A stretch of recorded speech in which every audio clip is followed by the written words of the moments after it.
Jadi menurutku film itu sebagai sebuah media, ya, media bagaimana ada pesan-pesan di situ kan gitu. Nah, waktu kongres kafein itu kalau nggak salah Seno itu bilang kok belum ada ya orang mengkritiki itu mengkritisi tentang kritik film gitu, mengkritisi tentang kritik film. Nah, itu kajian-kajian yang mendasar tentang pengetahuan, tentang apa, nilai-nilai filosofi sebuah film, atau film kemauannya seperti apa, kemudian kalau film sejarah itu kebenarannya sejauh mana kan gitu. Saiki misalnya filmnya Hanung yang kamu pernah terlibat, filmnya Hanung sing tentang sejarah, kamu terlibat di film apa? Di Anu, Sang Pencerah. Sang Pencerah. Kamu mempelajari nggak itu asal muasalnya dia bikin cerita itu dari mana? Satu, eh tentu ono tim riset ya. Oke. Tim riset itu tim riset untuk penulisan skenario, bukan riset untuk sejarah, Oke. gitu ya. Nah, setelah skenario jalan, saya jadi satu draft, kemudian dikonsultasikan ke sejarawan, gitu. Tentu kan dikorelasi antara tulisan skenario karo sejarah. Setelah itu dibukukan, gitu. Nah, terjadilah itu antara penulisan skenario, sejarawan itu Di match kayak gitu. dimatchkan, gitu. Nah, tim riset penulisan skenario itu ya kayak riset caca sejarah.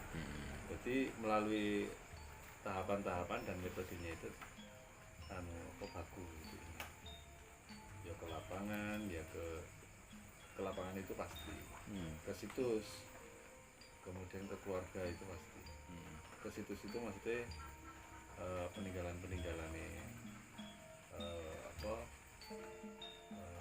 Ahmad Dahlan, terus ke Kah segala macam gitu. Makanya gini, aku mengikuti di Twitter ya.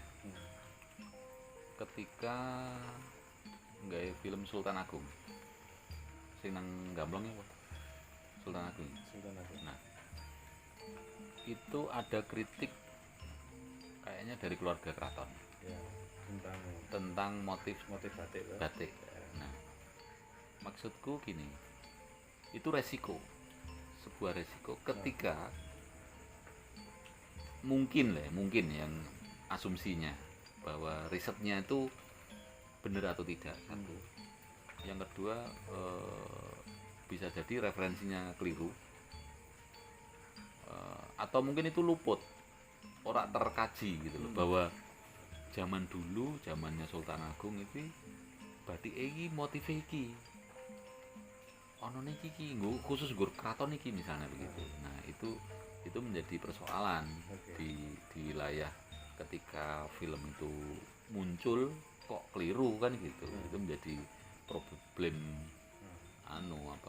kritik sosial dari entah itu dari keluarga keraton atau mungkin dari ilmuwan yang mengetahui sejarah benernya itu seperti apa, hal-hal yang mungkin itu luput itu kan kemudian muncul persoalan kan gitu.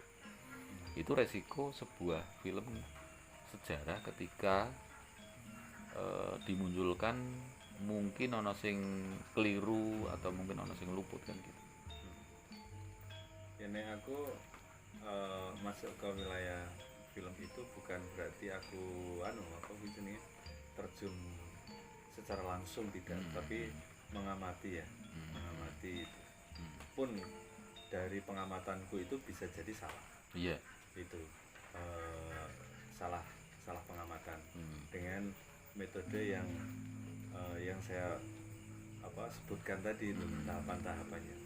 Tapi memang waktu itu serius di dalam riset untuk membuat film, termasuk dari segi apapun, setting, kostum, segala macam itu, terus modal itu, modal transportasi kayak gitu, itu kan sangat sangat berhati-hati ya, karena salah pilih bentuk kemudian properti segala macam itu akan menjadi salah semua, menjadi kabur, bahwa ini di zamannya nggak ada seperti ini, atau di zamannya ini begini, itu kan mesti harus terkait, dan itu lama, pengajian itu sangat lama sehingga itu membuahkan bentuk yang seperti itu. Pun kadang-kadang kalau di film-film manapun itu wis riset sedemikian rupa, sedetail-detailnya, dan mudah-mudahan tidak salah, itu aja luput. Kayak film apa itu yang ya sebanyak lah, contoh-contoh bocor-bocor kayak gitu, itu hal yang jangankan film Indonesia, film Barat aja banyak yang bocor. Yang saya maksudkan itu, maksudnya aku yakin para kreator film di Indonesia itu pun juga sangat berhati-hati kalau membuat sebuah karya film yang terkait dengan latar belakang zaman yang berbeda. Artinya full interpretasi gitu ya. Kira-kira seperti itu. Apa gitu ya kamu? Wah, malah podcast.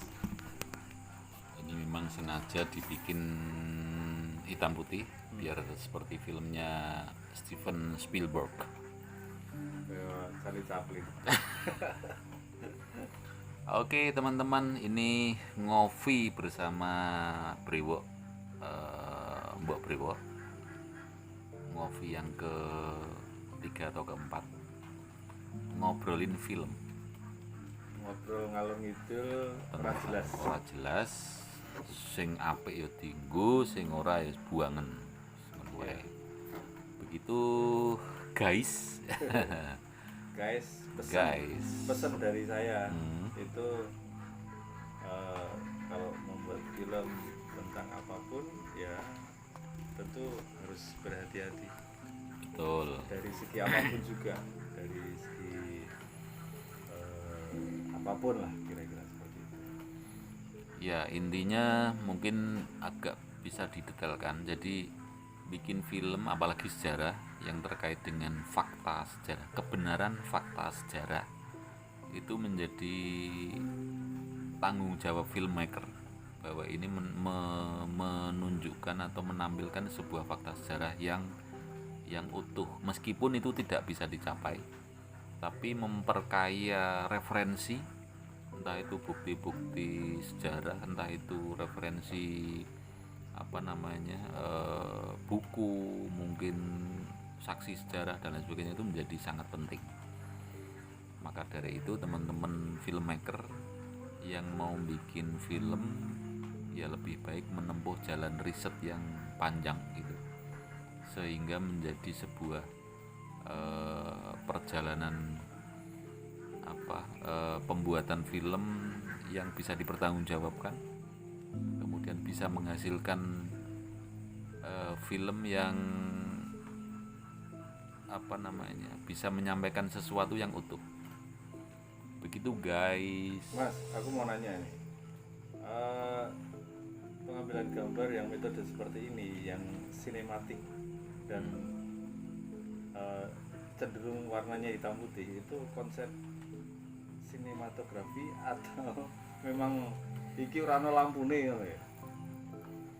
Ini pemanfaatan kondisi yang ada. Jadi kalau bahasa ekstrimnya itu jenenge kere gitu, tapi ditampilkan dengan elegan. Gitu ya. Masalahnya begini, esensi sebuah film itu kan adalah penangkapan cahaya. Itu bukan film aja sih. Foto video itu penangkapan cahaya. Kalau ini bukan menjadi bagian dari konsep, itu adalah kesalahan yang sangat fatal. Ini Tetapi ini kalau konsep.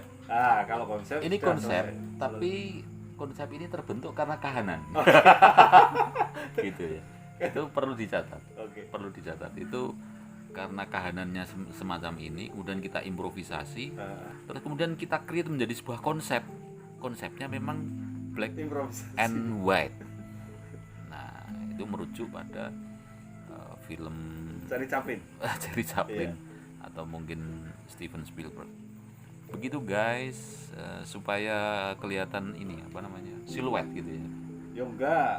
Ya, Ini konsep itu kelihatan semacam tapi memang dibuat. grayscale. Gitu. Yang penting mungkin bukan gambarnya, meskipun itu menjadi sebuah unsur yang penting, tapi apa yang kita bicarakan menjadi bahan obrolan teman-teman gitu kira-kira. Begitu, tetap semangat, tetap kreatif di masa yang agak sulit ini. Jangan pedulikan hambatan-hambatan yang menghambat kreativitas kita. Tetap semangat dan Salam kreatif. salam kreatif, cus.